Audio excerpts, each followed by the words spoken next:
श्रीगोंद्यात अजितदादांची राष्ट्रवादी स्वतंत्र लढणार.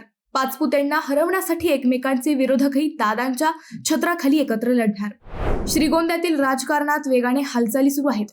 वेगवेगळी उलथापालथ सुरू आहे.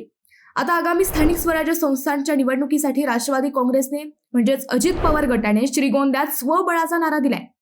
विशेष म्हणजे पाचपुतेंना टक्कर देण्यासाठी सगळे विरोधक दादांच्या राष्ट्रवादीत एकत्र आलेत. नहाटा, जगताप, नागवडे, शेलार हे सर्व आता राष्ट्रवादीची धुरा सांभाळणार असून जिल्हा परिषद, पंचायत समिती, नगरपालिका निवडणुकांच्या पार्श्वभूमीवर सर्वांनी जबाबदारी देखील वाटून घेतली आहे. यात श्रीगोंदा शहराची जबाबदारी ज्येष्ठ नेते घनश्याम शेलार यांच्याकडे, तर येळपणे, कोळगाव, मांडवगण या 3 जिल्हा परिषद गटात माजी आमदार राहुल जगताप यांच्याकडे देण्यात आली आहे. काष्टी, बेलवंडी व आढळगाव या 3 जिल्हा परिषद गटाची धुरा नागवडे कारखान्याचे अध्यक्ष राजेंद्र नागवडे, अण्णासाहेब शेलार बाजार समिती महासंघाचे सभापती बाळासाहेब नहाटा यांच्याकडे सोपवण्यात आली आहे.